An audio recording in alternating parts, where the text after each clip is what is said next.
What is going on, YouTube collectors? Welcome to a very special video. This is episode number 1 of the Collect, Invest, Repeat Soccer Card Podcast. I want to say a huge shout out to @JamesCardsFC on Instagram. We had a great hour-long conversation speaking about prospects, Premier League, rookie cards, BGS fake Ronaldo stickers, and a bunch more stuff. I know I learned a lot from talking to him. If you guys are into this kind of stuff, please be sure you hit a like on the video, and please be sure you subscribe to the channel. And like I said, please find James Cards FC on Instagram. Drop him a follow. You will not regret it. Let's get right into the conversation. So everybody, we are pumped for the first episode. We got @JamesCardsFC from Instagram on. So I gotta say, I have learned quite a bit from your charts. So we'll get into that at some point too.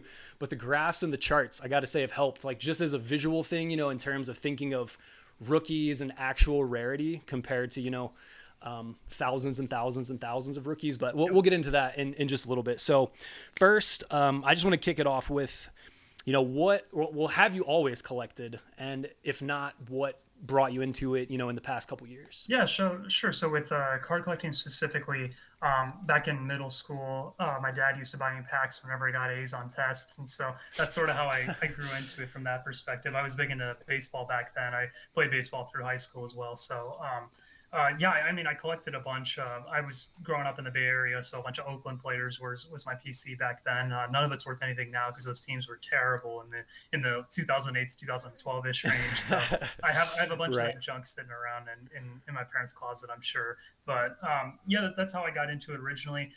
Turned off of it in later in high school and then in college just because I got caught up in other things. And into college, I switched more into FIFA and started playing that really, really heavily my freshman year. And then all through college, played that a bunch. And so that's where I picked up the passion for football or soccer from that perspective. And then in 2019, I was going really hard into Ultimate Team, and I was watching on YouTube all these investment channels for Ultimate Team. And it just so happened that a few months into it, I was randomly recommended on my recommended videos tab a video on sports card investing as opposed to investing in FIFA Ultimate Team. And so I just happened to see that and clicked on it, and I was like, wow, this actually makes a lot of sense. I didn't know that people were really looking at the card market from an investment perspective, and so I really bought into that angle. My background profession in school is in data, so there's a lot of data going on around the hobby at that point, and it was pretty barren, and it was an area I thought I could lend my expertise to, and was really passionate about it. And so that's where I got back into it in late 2019. The first thing I bought was a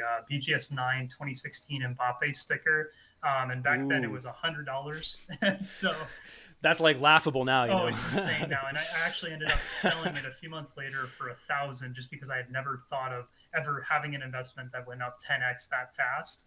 And wow. I mean, I wish I had it back now, but it's a lesson that you learn eventually, is that taking profit's never a bad thing. No, definitely. And so just to go back to what you had mentioned, so who would you watch for FIFA investing? I'm thinking of like Nick Run the Foot Market. Yep. I'm just curious who you might have watched. That's who I usually got my advice from. Yeah, definitely. I don't think I ever missed one of Nick's videos from early 2019 all the way through the end of the season for FIFA. I mean, I used to drive to my graduate college, and it would be an hour there and an hour back. And so I'd be able to watch pretty much every single video as I was driving.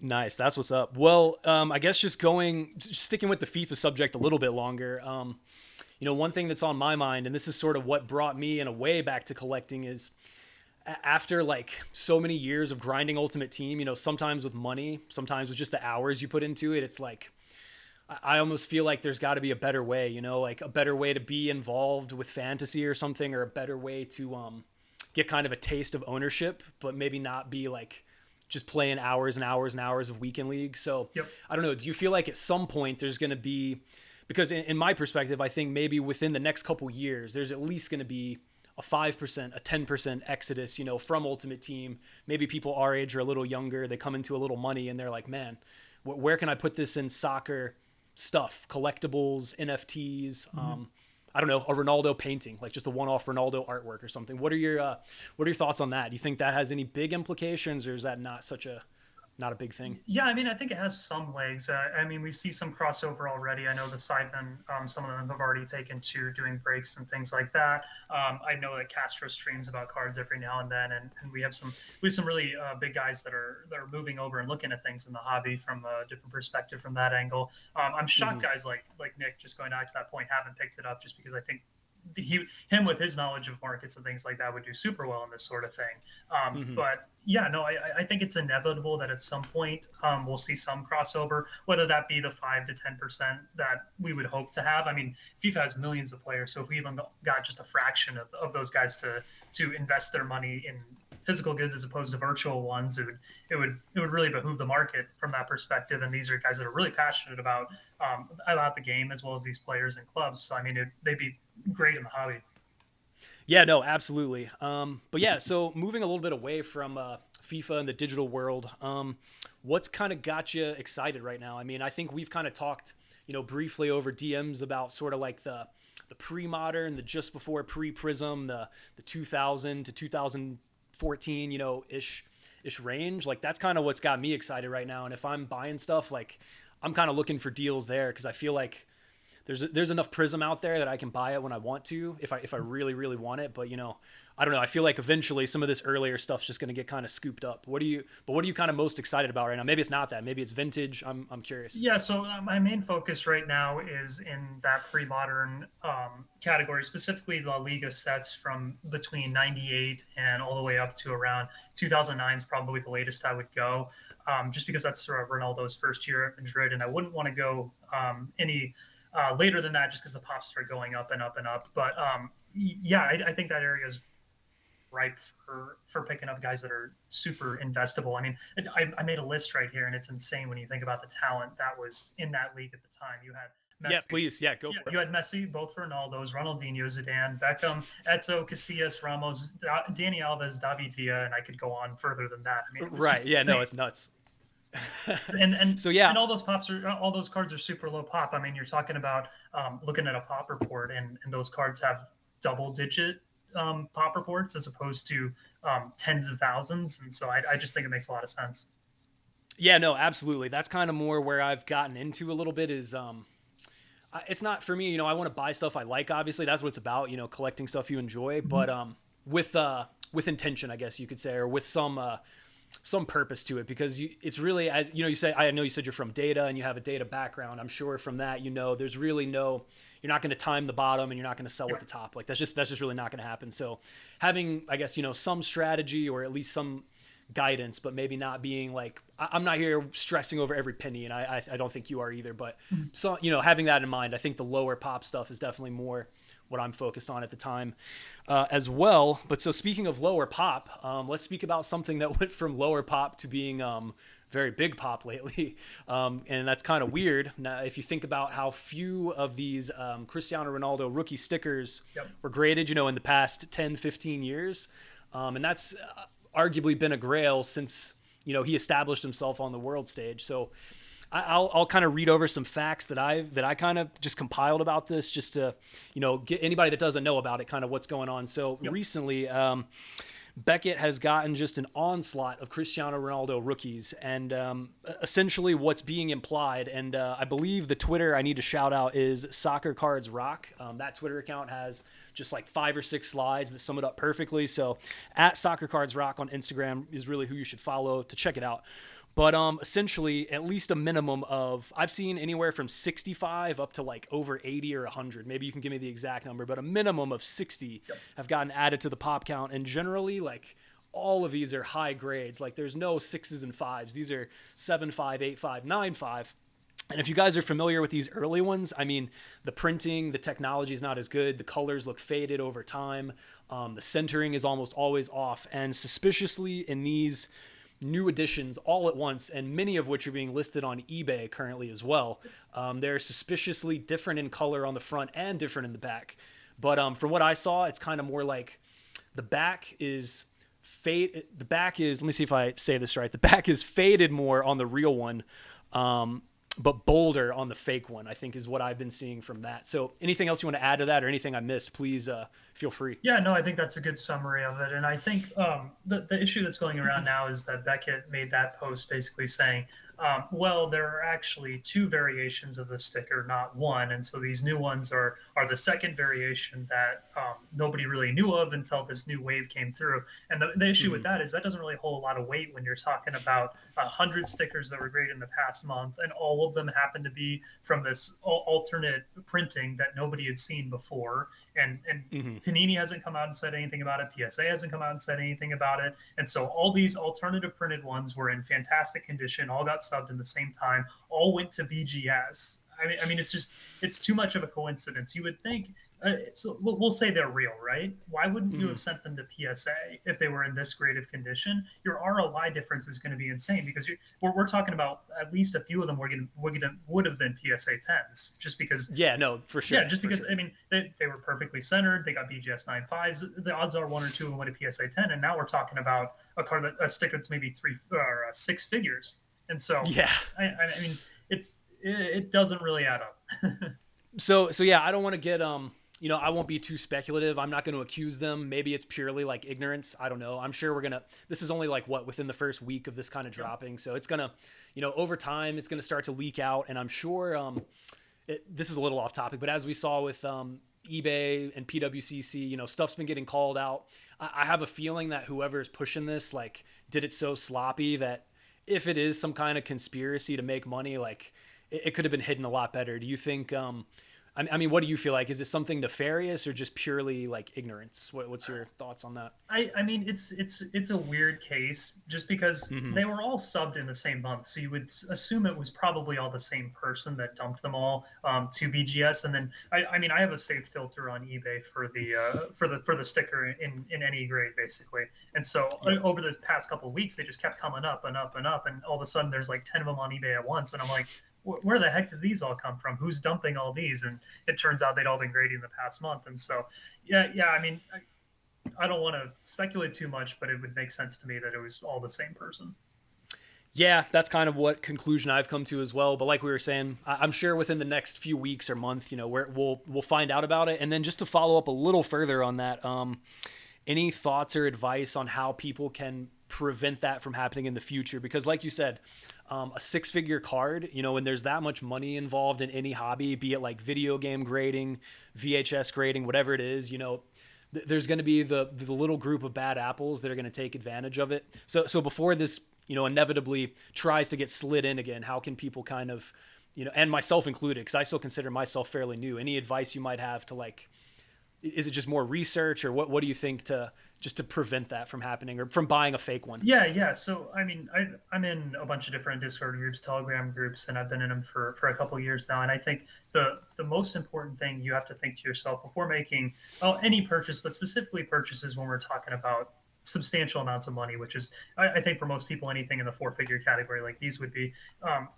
there was a post going around of a guy that was in a Discord group that had bought 9 or 10 of these second printing ones that were all in amazing condition, all from the same guy. And you got to think to yourself, if you're that buyer, what is the seller thinking here? How does this make a lot of sense for the seller to be doing something like this? Because if I put myself in the shoes of the seller and I have 10 really amazing condition Ronaldos and they're real, why do I have those? Why haven't I graded them? And if I'm going to grade them, why haven't I graded them with PSA already? It wouldn't make any sense for me as a seller to then move all of them to a new user to take all that ROI profit from the grading, unless I was concerned about their authenticity, in which case I would do something like that. Well, not personally, of course, but if I was going to be a scammer, that makes a lot of sense for a scammer to do. So no, absolutely. So yeah, I mean, the thing I get I get asked sometimes, hey, I have this deal. I'll give the recent example. There's this. Yeah, please. There's this Brazilian seller. He has a few of the Ronaldinho rookies. You almost never see these come up, especially not in raw condition with the backs still in good shape. And so he says, "Hey, I found this seller. He says he has 3 of them, and he's willing to sell me one of them for I think it was a 5-figure deal. I forget the exact numbers. And basically, I said, okay, why would he be willing to do that on a raw Ronaldinho without grading it? I know he may live in Brazil, but I mean, we're talking about maybe some import fees, but no more than $500 to express that to PSA and get it back. Why would the seller not do that? Yeah, no, I think that pretty much sums it up. Either, put yourself in the seller's shoes, or do the grind and do the research. I think Yeah. those two things that can really save you a lot of of heartache in the long run. But to your point, from the buyer's perspective, I think anyone that's putting 4 or 5 figures into any investment, be that like a stock or a card or an NFT or Dogecoin or whatever, if you're not doing your due diligence, like it does fall on the buyer to some degree. But I also just have to add in too, like I'm just impressed that I'm surprised the community was that quick to just call it Yeah. out. Like I would not have expected, people consider F1 and soccer more on the fringes, but I wouldn't consider a fringe sport having that much well, not a fringe sport, I guess a fringe collecting niche, if you want to call it that. But I wouldn't say that's fringe if it gets called out within, 24 to 36 hours of some insane pop explosion. So do you think had that not gotten posted, you said you have that search saved, you would have almost instantly known something fishy was up, right? Maybe you wouldn't have figured it out quite as instantly, but you would have known something was a little weird, right? Yeah, so I'm not big into knowing the difference between the counterfeits and things like that, just because I wouldn't be buying something like that anyways. My investment range isn't really in that high dollar mark. I wouldn't be looking to pick up something like that, but I watch them. And so it was really fishy to me when they just kept getting listed, and they were a bunch of VGS ones, pretty much all from the same seller. And that made me think, what's going on here? So I was just going to watch them to see what happened in terms of bids and things like that. It didn't register with me right away that, these might not be authentic, just because you would never think that BGS would grade something that wasn't authentic. But as the news started coming out and people with the knowledge of the authenticity of these sorts of things start jumping on it, then yeah, it makes a lot of sense. Yeah, no, for sure. But like I said, props to the community.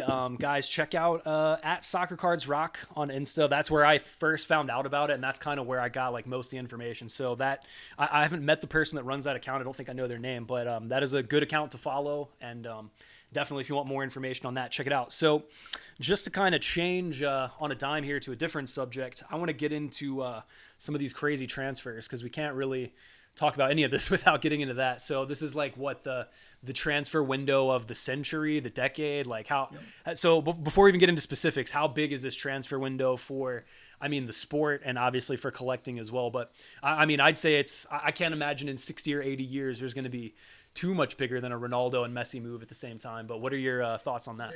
Yeah, this is the craziest one I've ever seen since I've been following pretty closely for about a decade. This is the craziest one I can remember. We have the two biggest stars in the world changing clubs. We have every other day it feels like another Wonder Kids moving clubs, and it's just insane. Just tonight we had Camavinga go to Real Madrid, and it just keeps going. Yeah, no, it's crazy. So actually, wait, repeat that. Camavinga went confirmed. Yeah, Camavinga got the confirmed. Man, that's wow. So that's actually news to me. I'm glad we're chatting. I knew obviously he was big in the mix for somewhere, but I didn't realize it was wow. So is he going to be? I guess he'll be moving there and playing within the next few weeks, most likely, or at least getting registered and everything. Yeah, he's already taken his medicals. Man, that's wild. Wow. So yeah, I've been working today and just got back. That's news to me. Very interesting. Well, before we get into prospects, I'm sure we'll round it back out with Camavinga somewhere along the way. But let's go, in the vein of transfers. So let's just think strictly UEFA Champions League. It doesn't have to be a yes or no, obviously, or a black or white or a 1 or a 0, but Messi, Ronaldo, who is going to have the bigger impact? Is Ronaldo going to take, United's been at that tier of second, third in the Premier League, fighting it out in Europa, fighting out a little bit in Champions League, but need that extra push.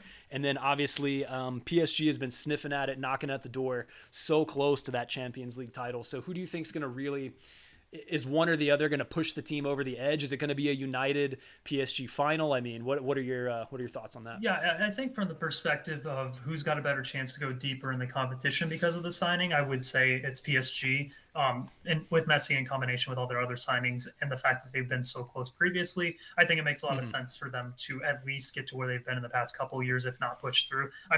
There's some seriously good clubs that I don't think get talked about enough. Chelsea is better than when they were last year, when they won the whole thing. And Bayern is getting Lewandowski back healthy, and they were Oh my God, the previous year, oh, they were by far the best team in the world, and now they'll be back, and you would assume in a similar capacity to how dominant they were previously. And so I don't think it's a cakewalk for PSG, but I do think they deserve to be in the top three favorites. And then with United, I think you're talking about a team that has not as much depth as the teams I just mentioned, but they definitely have a lot of talent. But I don't see them being a finals team, perhaps a semifinals, quarterfinals kind of team, just depending on how the matchups roll out of the knockout stage. But yeah, I would think that PSG and Messi would go further, but Manchester United probably improves upon their previous seasons more.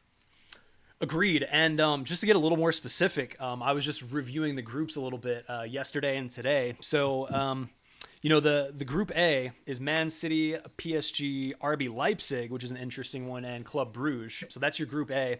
I mean, I think most people logically would have it, City 1 or PSG 1, and then the other two. Yep. That's What are your thoughts on Group A? I mean, that's what I'm thinking. It's got to be probably City or PSG getting through on that. I don't see the Cinderella coming through on that one. Yeah, I mean it's a really top heavy group, and it's unfortunate for Leipzig to get drawn in a group like that. But I mean, we're talking about teams in just a different class.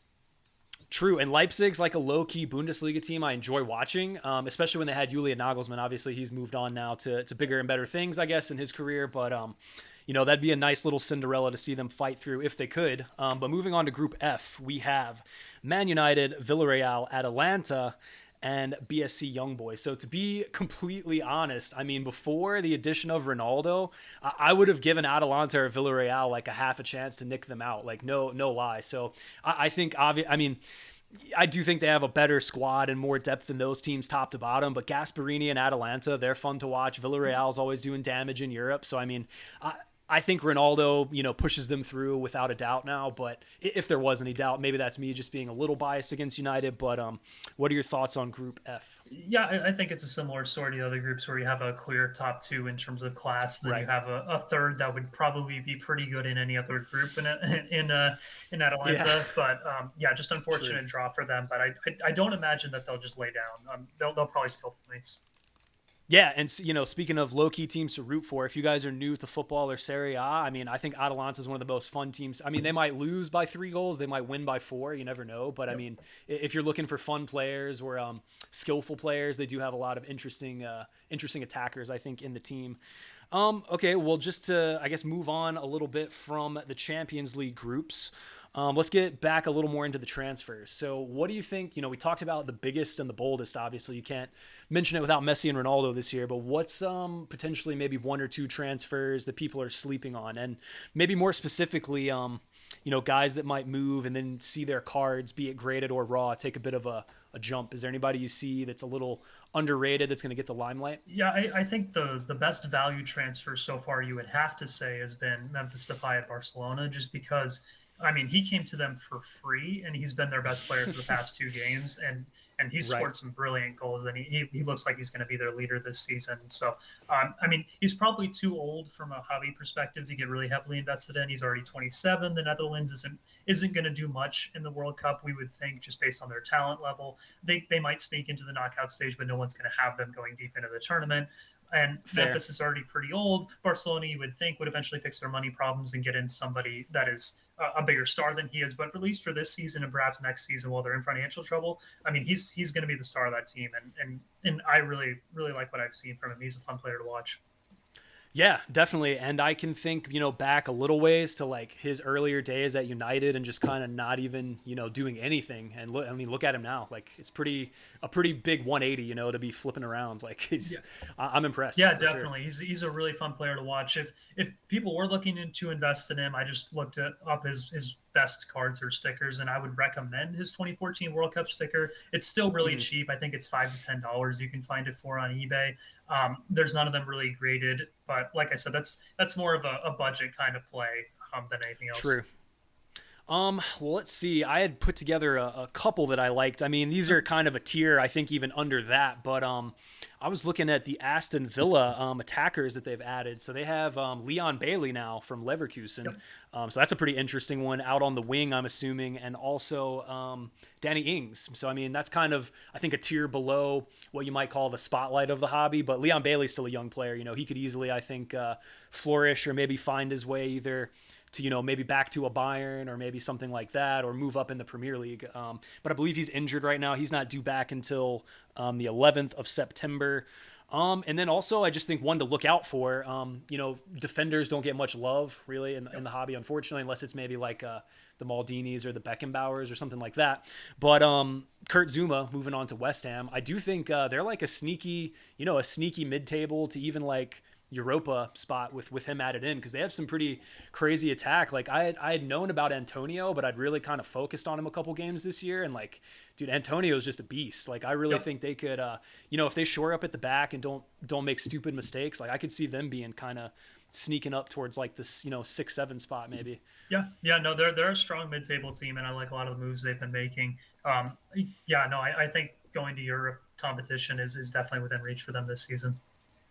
For sure. And then I'm looking at, you know, maybe just any other like really young guys that are under the radar that you might know. One that comes to mind for me specifically, thinking back to the Euros, is Doku from Belgium. Yep. I believe he's only 19, but man, he looked almost twice as fast as everyone on the pitch. Maybe he wasn't, you know, some sort of like Adama Traore-esque issues right now. Maybe he's not a finisher. Maybe he's not like exactly clinical, but something's there, right? I think for Doku, and I believe currently he is at Stade Rennes in Ligue 1. So, I mean, if he gets his move to a bigger place in Europe, I think for being that young, he could easily make some steps up. One thing I don't like about him, though, and I'd like your, you know, thoughts on that, is being that he's so modern.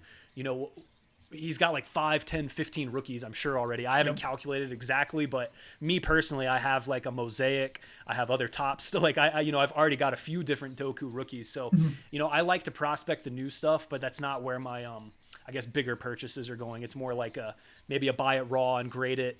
Maybe he'll pop off or something like that. But, you know, do you have any kind of in that category, like the 17, 18, 19, 20s, like that you're looking at?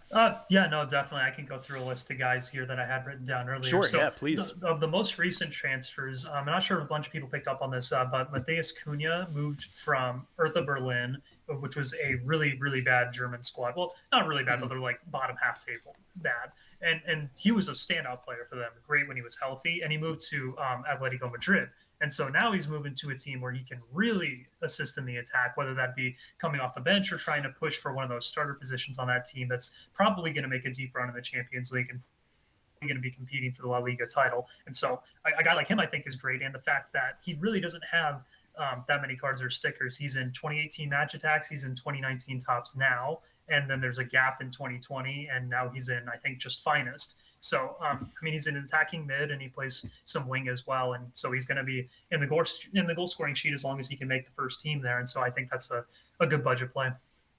Really quickly, while you're on Atleti, speaking of the hobby, man, I feel for Joao Felix. It's like he gets there. I think that's the wrong team, the wrong manager, the wrong system for him. And that's just me. I know some people, you know, probably, you know, love the way Atleti play. Maybe they're into stout defense. I don't know. But I think that's just not where he needs to be. And especially if it's, I feel like Atleti, unless it's their striker, is almost like, I don't want to sound too mean about it, but like a hobby killer team for the way they play. It's like, who's going to be scoring 25 goals and doing crazy flair in Atleti? Like probably no one. So, I mean, what are your thoughts on Joao before we go back to your other list of youngsters? Yeah, I think now's if you believe in him, and I know a lot of people do, and I know at least from I'm not a scout, obviously, but I know I follow a lot of scouts and things like that, and I trust their opinions way more than I would trust mine or anybody else in the hobby because they do this for a living, right? And, for sure, and they're still really high on Joao Felix. So I should still be high on Joao Felix. He just needs a better situation. I don't know where that's going to be and if he's going to be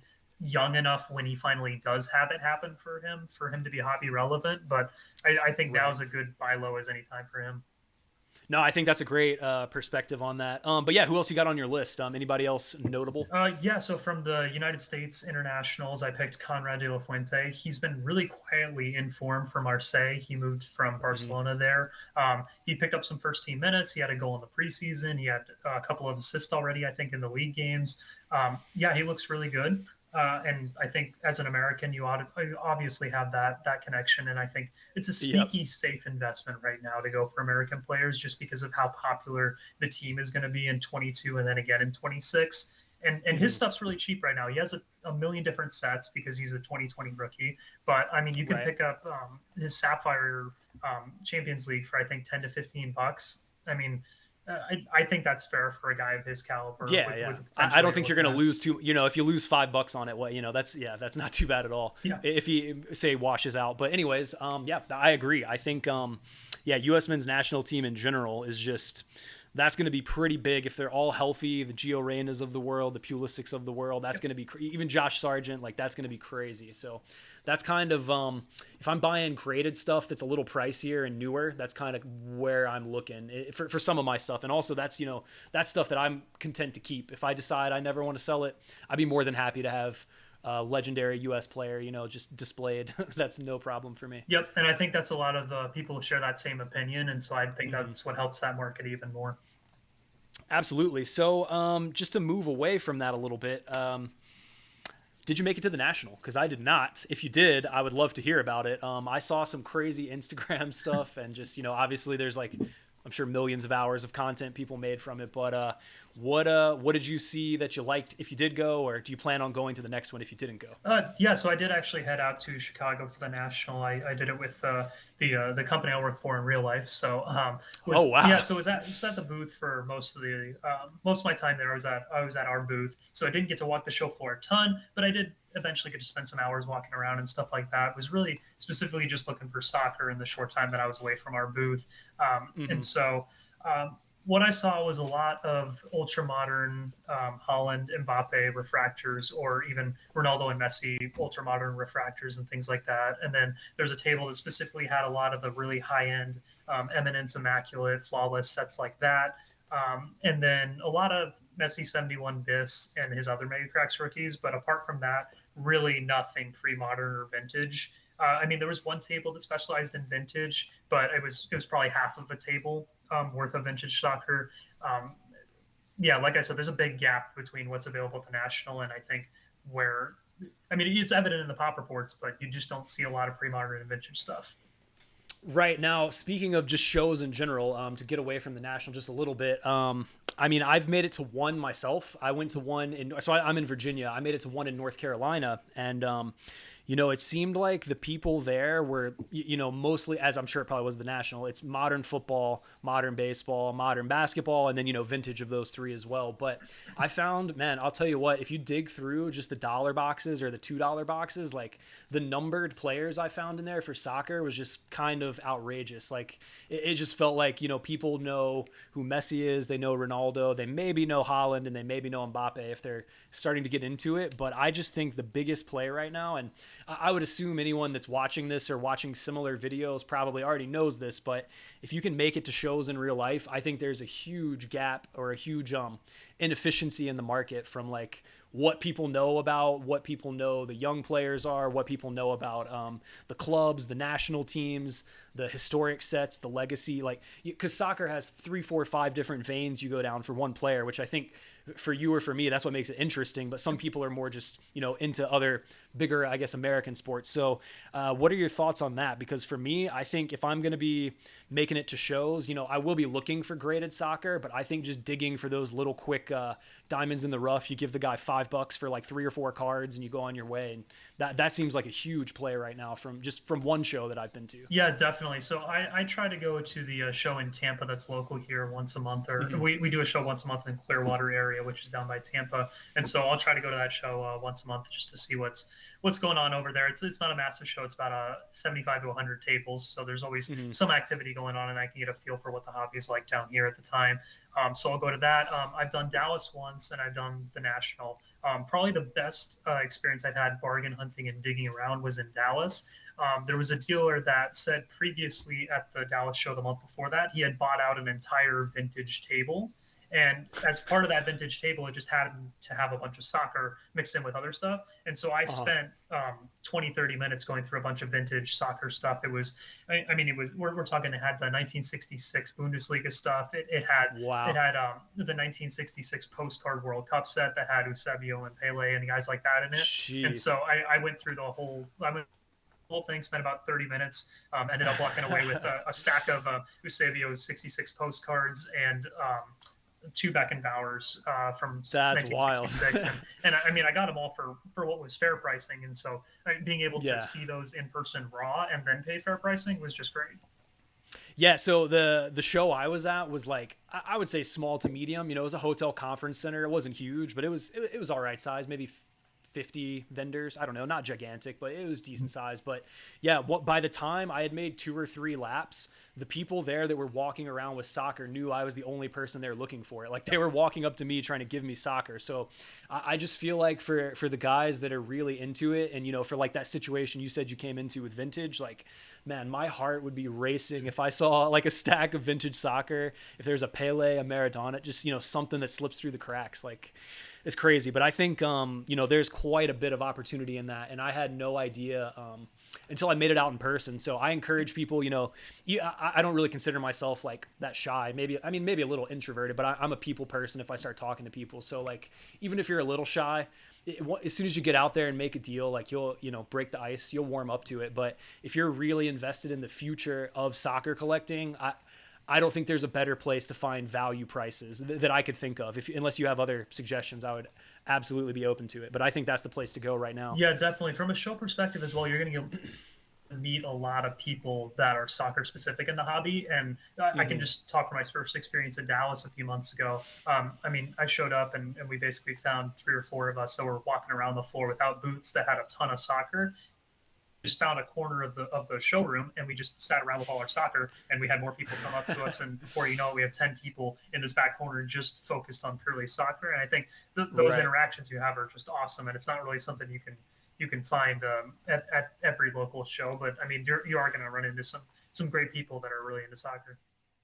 Yeah, no, definitely. And like I said, I mean, I could tell you know, I hadn't been going to shows 2 years ago, but I imagine there's more soccer cards out now than there were 2 years ago. I mean, I'm guessing there was probably almost zero back then, but at least I'm glad to see at least even people recognizing the Messis, the Haalands, the Mbappes, especially if Mbappe ends up with the Real Madrid move, which, you know, we'll see. But, you know, La Liga, ESPN have a contract. Same with Serie A and ESPN, Bundesliga, Eredivisie. So I think, you know, just TV contracts, content, entertainment in general, I think that's only kind of like dipping its toe in the water in the U.S. at least. So what are your thoughts on that? Because you know, there's been ebbs and flows with World Cups and you know, interest levels, obviously, ebbs and flows with the U.S. team missing the World Cup obviously in 2018. Yep. So what do you think in terms of that? Like, because I feel that the content side of things, be it you know, Twitch, YouTube, television, streaming, Netflix, whatever. Especially, and you know, with Amazon, what is it, all or nothing? Like, I think that's just the beginning of soccer content in general. But I'm interested in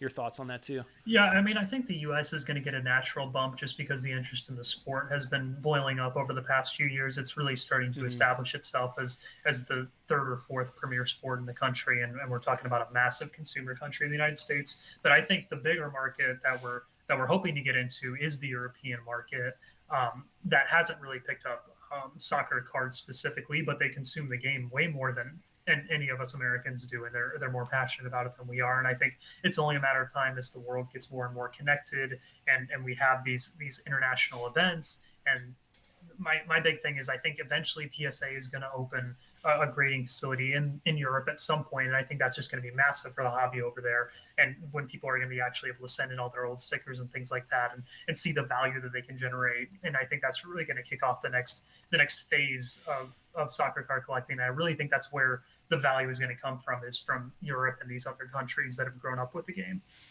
No, definitely. And also, you know, another, just speaking of plays or ways to make quick flips and things like that, or just even increase your collection. One thing I've kind of been finding myself doing is it's like, I kind of picture it, like you were saying about hoping that Europe gets involved a little bit more. I think Europe, already, you know, from Panini sticker albums, they have a big soft spot for the stickers, right? Graded stickers, be it slabs or just really nice raw ones. But what I've kind of been into myself is trying to get what I can from Europe when it's a value, bring it over here, grade it, and either keep it or try to sell it. Because I think, you know, you're not buying, like you were saying, a Eusebio sticker. That's probably one of very, very few that you found in the United States. Like most of them are probably going to have to be like a personal connection you have in Europe, or just finding it on eBay and making an offer, or you know, something like that. So I'm finding that, as they get more interested in cards, we have retail cards here. Like, I'm trying to buy cards and be ready to send them back to Europe while I'm bringing stickers over from Europe is kind of the way I'm approaching it, if that makes sense. What are your thoughts on that? Yeah, I mean, I think the best value plays you can make right now if you're looking for pre-modern or vintage stuff is to go to these alternative countries version of eBay or whatever they have there. So Total Colección for Spain, UK, Marketplaats in Netherlands. So all these other sites that host eBay-like alternatives for these other countries, you can find a lot of what you're looking for pre-modern and vintage that you would never find in the United States. It's just a matter of getting it shipped out here. And so, I mean, I use third-party shipping companies. I have virtual mailboxes in Germany and the UK and things like that. So, I mean, you really got to grind, but there's huge value there. Right. And I, from the other side of it, thinking from the European perspective, I got to say, I feel for those guys, like the amount of crazy import duties and stuff they have to pay just to bring in a raw card. Like, I can't imagine what it is to buy the card from somewhere else, ship it again to be graded in the United States, and then receive it again another time. Like, that's probably at least a couple $100 more. So, I mean, unless you're dealing in the upper echelon, it's like almost not worth it, which I think that, to your point, that's unsustainable. Somebody's going to step in, be it SGC Berlin or PSA France or, whatever it might end up being. But I don't think that can last forever if those guys are as, shrewd of businessmen as I think they are. So speaking of PSA, just to, stick with that a little bit longer, I did hear, I think it was Ken Golden and Nat Turner talking, but it sounded like they're aiming to be, back up and running by the end of the year. And there's only a few months left till the end of the year, but they're aiming to at least be reopening by then. And what Nat said was, right now it's like 2% is on the express orders and 98% is focused on the backlog in terms of their grading allocation, which I think that's pretty fair, for stuff that's been sitting there for going on like a year and a half or 2 years now. So, what are your thoughts just to build a little more on the grading companies? Is there one that you've gone towards a little bit more? Are you sticking with the PSA, or are you doing low tier cards one place, high tier cards another place? What are your thoughts on that? Because I sort of have I have a game plan of my own, but I'd be interested in what yours is. Yeah, so I mean, I have no favorite in terms of grading. My favorite's obviously going to be the market's favorite, because I mean, at the end of the day, we're talking about investments here. I mean, it is collectible, but I don't want to have my collection be less valuable than it possibly could be. And so the value there is currently with PSA. And so what I'm doing right now is same thing I would do if PSA was open. I'm stacking a bunch of raw cards, and then when they do eventually reopen bulk, I'll send them all then. I don't have any interest in spending the $200 that it costs right now to do express, and I won't have any interest when they reintroduce regular at 100, but I will have interest when they eventually reopen bulk at 30 or 50 or whatever the number is, just because my raw stack that I have is probably 500 plus pre-modern and vintage cards. I'm in no rush to get those graded. I mean, I filled out a survey today, so I use PC Sports Cards. I'll go ahead and name drop them for all my bulk submissions. And they sent out a survey this week that was talking about, hey, we've been in contact with PSA. Here's a survey about PSA's potential offerings and what they want to know about you in terms of your grading process. And so I can just speak to what was on the survey. It was, if we introduced regular grading at $150 a card, how many would you send? If we introduced it at 125, how many would you send? If we introduced it at 100, how many would you send? And so for each single category, I just said 0, 0, 0. And then in the last comment box, I said, I will wait until bulk is open, and I'll wait for the lowest pricing. And no, for sure. And I got to imagine, other than a small percentage, that's probably how most people feel. I think that's what the fact that was there, I think that when a lot of people saw that, they're like, oh man, I can grab a card, I can grade it, I can get it back in like a month, and maybe if this guy goes off, I can flip it. But once that disappeared, it's kind of like it leaves you with only so many options, and just in my book, I really do think SGC's climbed a peg or two up in the past year. I can see why people still favor PSA, because the market favors PSA, and I get that. Like, I respect the market hasn't been wrong yet, and it's not, it's not going to be wrong. That's just the way it is. But I do think certain cards, like picture a maybe an older Juventus Michel Platini or something, a black and white Juve and a black and white tux. Like I think certain stuff just pops in an SGC tux, but some people are just full on PSA, full on BGS, full on SGC, whatever. So I'm kind of with you. Like I don't have one set one. I just want to buy stuff that I like and stuff that's a fair price and a good value. But I do think SGC, just given that they have a 2 week, maybe 2.5 max turnaround time, like there is something to be said for that. And if I was to try to flip something now, maybe like grab a guy this week, hope he has a good month and sell him at the end of the month. I'm going SGC all the way for that, as I imagine most people would be. So what are your thoughts if you had to, I don't know, grade the grading companies? Do you think SGC's on the uptrend, on the downtrend? Do you think BGS on the up, on the down? And obviously it's hard for BGS right now, given that it's been a rough week for them, I think, PR wise. But I'm curious, other than PSA, what are your thoughts on even HGA, CSG, some of the alternatives? Yeah, I mean, I'd rather keep things raw than send them to HGA or CSG, just because, one, HGA seems like it's a mess. Every week it seems like something else is out about them, whether they can't calculate their grades correctly on their labels. They put out a terrible video of how they're running their operation. I mean, it's really a step down from the other companies that we're talking about when it comes to. We got PSA, we got BGS, and we got SGC. They're a clear top three. I wouldn't send anything to HGA, and I wouldn't send anything to CSG just because the wait time is going to be too long, and the slabs don't hold any value. And particularly, I think the slabs are ugly just because of the massive green label and the giant text that takes up 25% of this case. I just wouldn't want that in my collection, so I wouldn't send it. No, I'm with you on that. I'm more just kind of.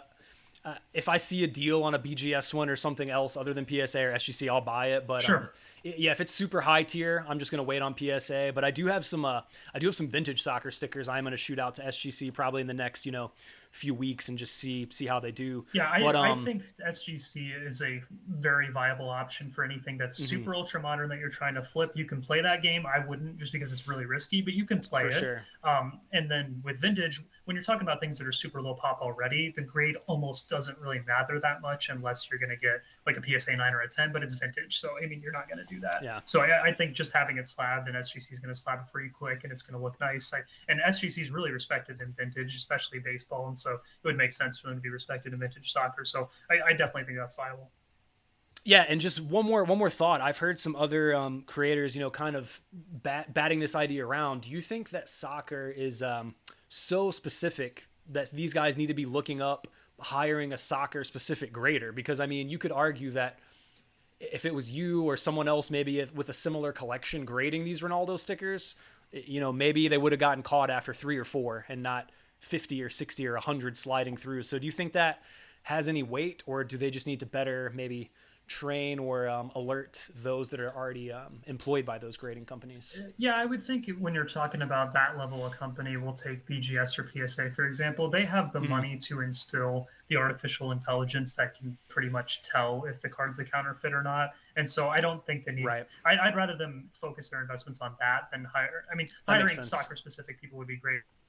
I don't think they're out there for them to transport to their facilities and then hire them to be graders and take them away from their normal jobs and things like that. So I think that's where the real investment here is, and that's what's going to help the hobby in the long run. Yeah, no, definitely. Well, let's just bring it back with a couple more thoughts on the Premier League. Is there any subjects we missed, any games we missed, any prospects from the Premier League you think we should touch on? Because I do have one follow-up question about Premier League in general, but anything else you want to talk about card-wise or sets you're excited about that have to do with Premier League or anything like that? Sure. Specifically Premier League, Mason Greenwood really seems like he is that guy. And I know we don't talk about him yet. He's Mbappe or Holland or even on Fati's tier and things like that. When you look at his prices, I don't understand how they're still so low. I mean, we're talking about a 19-year-old that is firmly in the starting 11 for United, and I really believe that they'll move him out to wing just to keep him in the lineup when Ronaldo gets there. Because I mean, he's been their best goal scorer if you don't count the Bruno Fernandes hat-trick game. But I mean, I mean, he's been in super inform over his past 10 games dating back to last season, and he really looks like he's that guy. And it doesn't make any sense to me why his stuff is so cheap. I mean, I put out a chart a few weeks ago, actually it might have been a week ago now, that showed how many rookie cards he has in comparison to some other guys in his age range. I think he only has 20 something, and Bellingham has over 200. Holland has over That's 200. crazy. That's Petri's just got nuts. over 200. Wow. I mean, and Greenwood has 20, 26 or 28, something like that. And most of them are from sets that have no lineage and are things like Chronicles or things of that nature. But he does have his Premier League Panini sticker, and I really think that makes a lot of sense being the card for him. It's low pop, it's hard to grade, and you can still get them really cheap. I mean, I was picking them up in the UK at least last week still for €10 each in bulk. Damn, that's a steal. Yeah, no, Yeah. definitely. Yeah. I agree with everything you were saying about him. I do think as much as there was maybe speculation on his market before, yeah, I think he's lived up to it at least so far. I mean, can't ask too much more of him from what I've seen at least as well. And like, I agree. I'm not a professional scout either, but from my like eye test, and confidence and like you said, breaking in already at that young of an age is just impressive. Well, a little more of a selfish question than on the note of United. So I do happen to have a fantasy Premier League team, and we did draft for our squads, and my first pick was Bruno Fernandes. Now, for myself and other Bruno Fernandes fantasy players, do you see I know Ronaldo he's gonna take the penalties, let's be honest. Yep. That's undebatable. So Ronaldo will be taking the penalties, but does he up the number of assists of a Bruno Fernandes? Does he up the number of assists of a Greenwood, or does he just kind of suck in all the stats to himself? What's how are they going to play? Because I could see it going really, really swimmingly, or I could see it going south if it doesn't gel. So what's your thoughts on that? Yeah, I think they just have too much attacking talent for it not to gel through with a certain combination. I do think the guys more at risk are Sancho and Rashford, just because they haven't cracked the 11 right now. And when Ronaldo comes in, I find it hard to believe that they'll be able to crack the 11 then, because Greenwood is taking one of their spots on the wing just because he's so informed they can't sit him. And so I worry about those two guys, but I think with Fernandes and Ronaldo and Greenwood, those would be, and Pogba, obviously, when he moves forward and decides to play a more attacking style or is free to play more attacking style, those are the guys that I think are pretty safe in whatever iteration of lineup they're going to run. Definitely. And just one other thought on United, because they've had such a crazy, past 3, 4, 5 days. As insane and amazing as that signing is, I do think looking at that squad as a whole, I think Ronaldo obviously improves any team that he walks into, but I do think just a true number 6, true, middle of the park kind of guy, like that would, I just think Fred and Pogba are great in other ways, but they're not true. Nemanja Matic might be a little old for that role at this point. So I think as insane as Ronaldo is, it could have rounded out because you were just talking about how much attacking power they do have. Yep. I kind of think with Varane at the back, if they had rounded out that one just world class, like CDM right in front of Varane and Maguire, like that's what wins the league for them, in my opinion. But I'm curious on your opinion on that. Yeah, I mean, I thought Camavinga made a lot of sense because he does play the holding midfield position, and he's a really good holding midfielder for his age. I would worry about him adjusting the Premier League level, but I think a guy like that is really what they were looking for. And they just ended up spending their money on Ronaldo instead. And I mean, why wouldn't you at that point? So. Yeah, especially if he's about to go to the biggest rival, across town. You really can't let that happen at that point, I think, anyways. Yeah. Well, to round this whole thing out and to finish up on Premier League, one final question. Who is going to get more goals this year? Is it Kane, Lukaku, Ronaldo, or other? What's your thoughts on that? Kane, Ronaldo, Lukaku, or other to lead the league in goals? And that's tough because they could all have a very different year based on a lot of variables. But I'm curious who you might pick on August 30th. What are you thinking? Yeah, definitely. So assuming there's no injuries or last minute transfers that come up that really change things, I would think it'd be either Kane or Lukaku.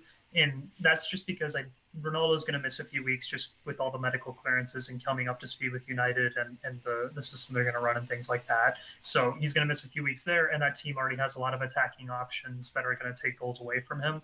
So I don't think it's going to be him. Lukaku is going to be the goal scorer at Chelsea. They don't really have a bunch of primary goal scorers other than him. They got rid of Tammy Abraham to Roma. Warner's been a disaster, unfortunately, for them. So Lukaku is really their only pure striker. So I could see him scoring a bunch. They don't really have any other big-time attacking options, even in the midfield. The they don't really have goal scorers. I mean, they have some great creators, but no real goal scorers, so to speak.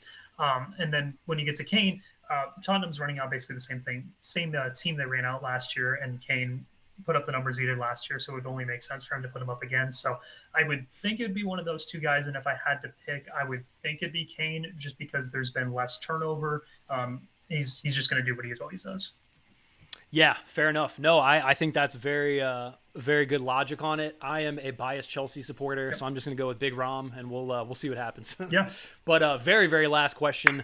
Shout out to Shakhtar. How do you think they're going to do this year? How your boys going to finish? What's their European aspirations? Because I need to be educated on them a little bit, and probably some people that are watching might need to be educated too. So who's like the big guy in the team, and what do you think they're going to do in Europe just to finish this thing off? Yeah, so I don't know if you watched, but they had to go through Champions League qualifying rounds because they didn't win the Ukrainian League this season. So heard about it. I didn't see it live, but yes. Yeah, definitely. So they had to beat Monaco in one of those two-leg things, and they got through on a really fluky own goal. I heard that. Yeah, I didn't see the highlight, but I heard Monaco just had a meltdown or something. So I'll have to go back and watch. Yeah, it's a terrible own goal. It's one of the most ridiculous I'll ever see. But besides that, after that, they lucked into a pretty reasonable group for them. We got Real Madrid and we got Inter, and then it's us and the worst team in the field, which is Sheriff. Honestly, I remember that group. Yeah, I honestly don't even know what country that they're from, and I don't think anyone's ever heard of them. So I just know they've been touted as the weakest team in the tournament. So Shakhtar's guaranteed at least to get into the Europa. They have an outside shot at getting by Inter, or probably not Real at this point, but Inter's not as strong as they were last year. They've lost some serious pieces. And so there's a shot there. In terms of individual players to look out for on the team, this is the youngest team Shakhtar's run out in a while, and they have a new manager that has a new attacking style that's really fun to watch. So a lot of players can get involved. The best player on the team is probably the center back Marlon right now, which is not great for the hobby, but he does control the ball for them, and he moves up, and the system pretty much runs through him at certain points of the game. So he's probably the best player. But in terms of hobby appeal, you have Tete, who's been around in a few sets for a while. He's not my favorite prospect of the group, but he's a decent prospect. I don't think he's ever going to be a world-class player, but he's decent. We just brought in Pedrino from Benfica on around 20 million euro transfer, and he looks unbelievable in terms of his flair, his confidence on the ball. He had a brilliant solo goal against Monaco in the first leg, and then he was injured for the second leg, so he hasn't been back since then. But he's 23. He's from Brazil, of course, because Shakhtar has all the Brazilian connections.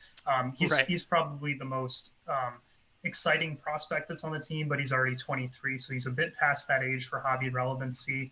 Other than that, you have Marcus Antonio, who's a great prospect. He's a holding midfielder, so you really don't think of that from a hobby perspective. There's Dodo, the right back, who is really great, really fast, like an Alphonso Davies, but not as good, obviously. Not really hobby appealing there, but he is young and he could get a transfer to a bigger club. I know a couple years ago there were rumors about Bayern Munich picking him up, and so that could definitely still be something that happens. But yeah, no, there's definitely some intriguing options on the team. It's just hobby relevancy is going to be tough for these guys where they're currently at. But if we make the knockouts, you never know.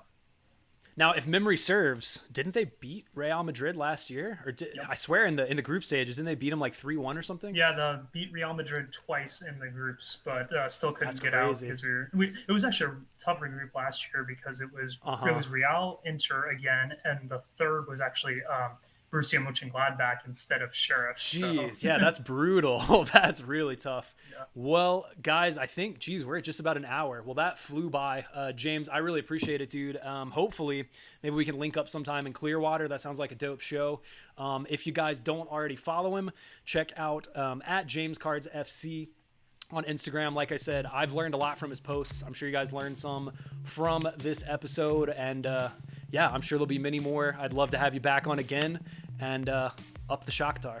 Yeah, definitely. We'll do. It's been great.